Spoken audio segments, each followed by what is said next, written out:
Now that the PSVR2 the PC adapter is here and I've been using it for a bit, I just thought I'd give my opinion on it in comparison to the Pimax Crystal specifically. Now of course mostly it's a competition between PPD and OLED, but there's a bit more to it than that. Of course you've got FOV, brightness, Mura, but instead of throwing out measurements I'm just going to use them back to back and give my thoughts on how they stack up to each other. I'll be playing AMS2, that's my VR sim of choice. Of course it runs and looks great in VR. So with that said, we'll have a quick word from my sponsor, which is me, and then we'll crack on. The GIMX. This is what you need if you play GT7 in VR or not and you want to use all your high-end sim gear. Now if you play on PS4 this is all you need, but if you play on PS5 you also need a drive hub and a specific controller, all of which is detailed in my video, which I'll link below. So as I said, I am comparing these headsets back to back. I'm starting with the Pimax Crystal, and of course I know how great this looks. I use it day in day out. When it's high PPD it looks absolutely stunning, but the whole point is doing a back-to-back comparison to really compare how they stack up against each other and the pros and cons. Now talk about the settings. I've got Steam running at 100%, no super sampling added. I'm going to keep that the same for both. The game itself, everything's basically as high as it will go in the settings. I'm running a full car grid here, I think it's 23 or 24 including me I guess at the Nürburgring. I'm going to lower that for the nighttime race just because I want to keep a high frame rate when all the headlights come on. Hopefully the 1.6 update will do something to address performance at night, that'd be nice, but yeah, that's just something we've got to live with at the moment.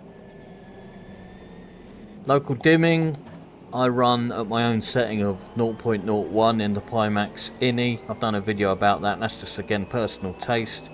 Any of their presets, while they can give better blacks, do give some ghosting or blooming in dark areas, which I just like to avoid, and 0.01 does that while keeping local dimming on.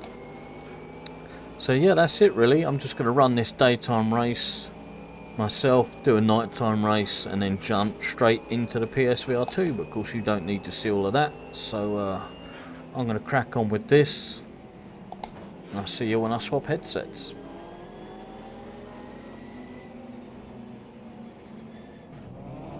Okay, so wow, straight to the PSVR2, and I've got to say the first thing that's hit me instantly is definitely how much brighter it is than the Crystal. Certainly a much brighter headset. Probably the brightest headset on the market, I would say. And in contrast, I've got a lovely dark, black dash down there that's in shadow. Looks amazing. So we're off to a good start, but I will say it's not all positives. There is some screen door effect. It's not like screen door effect of old, and it doesn't feel like I'm playing the game through a screen door effect, but it's there if I look for it. I'm getting a bit of performance issues there, but I am getting a hit from running orbs at the same time. Yeah, the screen door effect is there in the PSVR2 compared to the Crystal, which has a much higher PPD and no screen door effect at all, but I don't think it's really something to worry about because it's so minimal. You have to really be thinking about looking for it.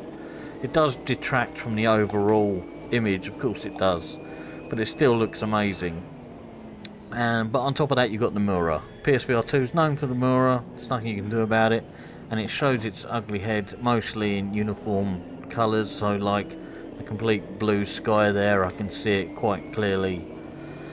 It's just something you got to live with the PSVR2.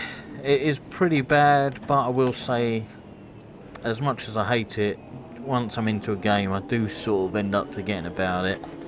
And in games like this where you're wearing a helmet anyway, I guess I let my brain trick myself into thinking, I haven't cleaned my visor very well. But it's there, it's annoying. Of course the Pimax Crystal pretty much has none. I won't say zero. If you really look for it you can find maybe a little bit, but you won't see it in general use. It looks, the display, the visuals on the Crystal, you've got the high PPD with a clear display. But yeah, there's something about this I'm saying right from the off. Now if you play GT7, I've always said in VR that is the best looking VR racing title, which for me that's the most immersion really. It feels real. I guess because of the HDR, the brightness this headset has, and the HDR that it can use on the PS5, but also that game, you know, the lighting, the textures and so on. Just it looks phenomenal. Transferring it to the PC, I would say a lot of that does seem to come down to the brightness alongside the OLED blacks, because I've got to say, the image here, of course, isn't as crystal clear as the crystal, and there's issues. It's a lower PPD, you know, slight screen door effect and some Mura, but the image just almost feels more natural, a bit more lifelike, you know, a step closer to GT7 on the PS5. It's going to be a very personal taste, what you prefer more. Certainly I'd say probably for, say, flight sims where you got all your instruments and stuff, the higher PPD is going to help, because of course you could super sample all this. It's only going to help to a certain degree. You're not going to get, you know, neck and neck. You're never going to beat what you can achieve on the crystal in those terms, but just for feeling present and immersive, the colours are stunning, absolutely stunning. Man, this is a contender. I've got to say, this is a contender. It's just the overall image, you know. I'm not comparing numbers and so on. And field of view, the field of view is bigger. It's quite a nice field of view, and you have the eye relief. You can move it further or closer away. I could have it even closer if I had more inset eyes in my face, but it is a noticeable field of view increase. I will say it's still not like 8K field of view, but with that said, the field of view on the Pimax crystal is pretty good. It's not, you know, I don't really, it doesn't bother me. It's not like I put it on and play it and go, oh, I can't live with this. So it is better, but it's not like blow you away better, I'd say. But just the general look and feel. It's hard, just the lighting, the reflections.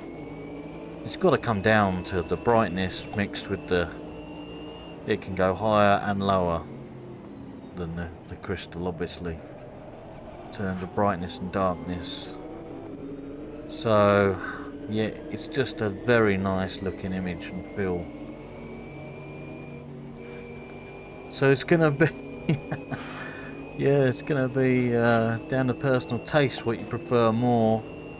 The literally crystal clear image of the crystal compared to, I think, in terms of colour and lighting, a more natural image. I'm running also at 90 Hertz, like I do on the crystal. With the PSVR2 you have the option of 120. I've got that option there in Steam, I've seen, but I just leave it at 90. For me, that's something you know, it's a personal choice again, that I'm happy to run at 90 and gain a little bit of performance and not have to hit 120 frames per second. And I don't really see the difference when I compare the two. A lot of people do, that's fine. I just don't really. Okay, so yeah, we're off to a good start. It's very nice. Comfort wise, I find them both pretty comfortable. One downside obviously of the PSVR2 is there's no audio solution. Of course, in my motion seat here, I don't use the Pimax speakers anyway, because I need to block out the noise. But weirdly, with the PSVR2, I can fit my Arctis Pro wireless headset underneath. I put the headset on top, it fits fine. The Pulse 3D headset from Sony actually fits fine over the top.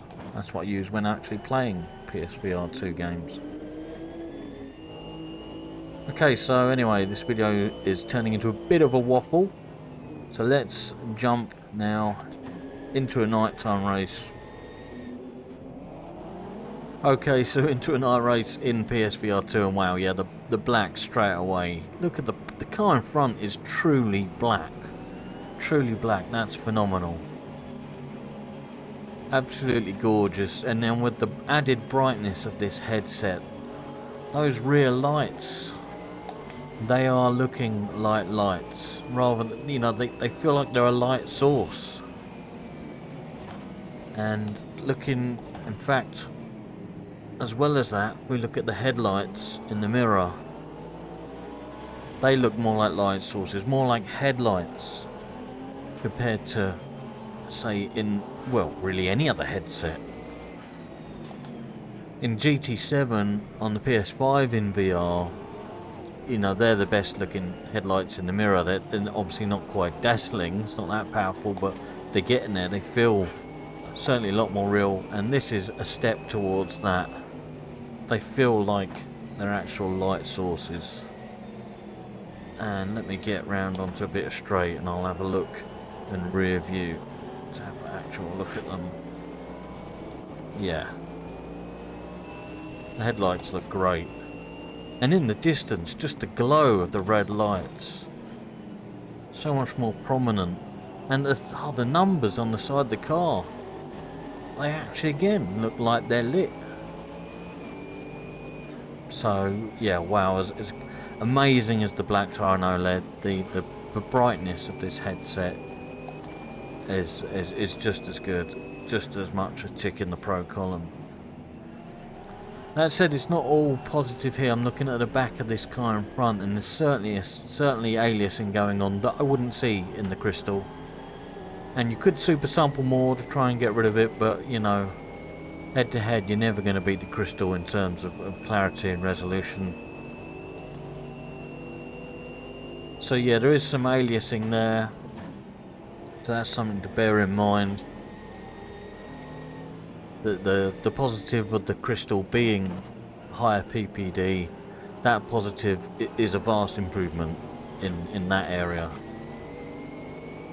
Likewise, the brightness and the OLED blacks are a vast improvement on this. The PPD isn't just a little bit better on the Crystal, it is a massive improvement.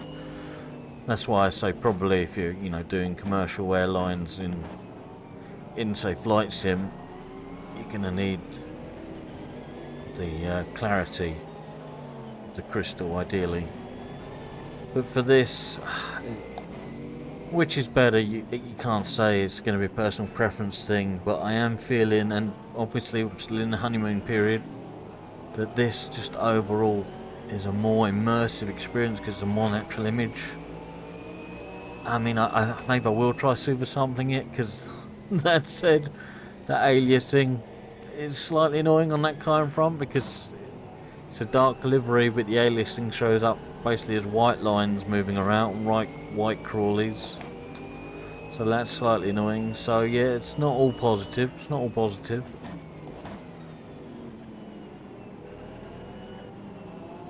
But it is a stunning image. It is a stunning image. I think, yeah, with light sources feeling more like light sources in contrast to those dark blacks, really takes it a step towards the graphics quality we get in GT7. And therefore a bump in immersion overall. Yeah. So I can't really give a clear winner which is which.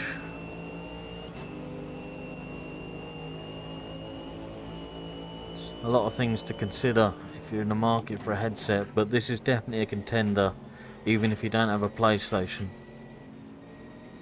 Okay, I just want to insert myself here to mention a couple of points while I'm editing. The PSVR2 has a bit of extra faff I need to mention. That's the controllers and room scanning. More often than not, it's wanted me to rescan the room, which is awkward and a pain. Not easy to do, to crane your neck around while you're sat in a cockpit and scan your environment. And you've got to have the controllers on and with you. So it's wanted me to do that more often than not. Sometimes it's let me get away with it and been happy with my previous scan, so your mileage may vary of course, but with the Crystal that's not even a factor. It's just one and done, that's it. You don't need the controllers on or with you or anything, and you have the advantage of upgrading to Lighthouse tracking should you wish. Anyway, the last thing and maybe the biggest thing I want to mention is I've taken a couple of pictures through the lens of both headsets. So like we're looking at now the Pimax crystal through the lens. Now, ignore how blurry it is and all that. Look, I couldn't get a good picture. This isn't about that. This is looking at the brightness or luminosity, whatever you want to call it. So yeah, don't worry about it not being in focus and so on. That's not what it looks like, of course. But if we take a look at the buttons, it does look good. You know, you still get decent black levels. There is some local dimming going on, so you know, it's a good image overall. But if I compare it to the PSVR2, I mean, okay, look, it's even more blurry. It's hard to get the camera because of the Halo head strap, and there's a lot of blur going on. I'm taking it off axis. Ignore all of that. All we're looking at is the brightness. And look, so the buttons are lit. I mean, it doesn't look like that in a headset. It's not a mess like that in a headset, obviously. And it might be exaggerated a bit by the glare, but you can tell. Look, if I go back and forward, they're coloured buttons, brightly lit coloured buttons. These are lit buttons, you know what I mean? They are lights. They've got a light behind them. It's quite a big improvement, quite a drastic difference going back and forward. So I thought that highlights it a little bit. It's not an exact interpretation, obviously, because you know the images just won't be, but you can see what I'm getting at. Okay, I think that's probably enough waffle on. Don't know if there's anything else I want to mention. The long and short of it is, they both have their pros and cons. Depends what's more important to you, I guess. I would say, especially now that I don't have the car right in front of me with some aliasing going on, this looks more like a natural, a more real image overall, I would say. Does that make it better? Don't know. Don't know. I do know I love the crystal too, so oh well. Anyway, for now, that'll do it, I guess. Any comments or questions, drop them below. I'll always try to answer. Otherwise, I will catch you later. Cheers.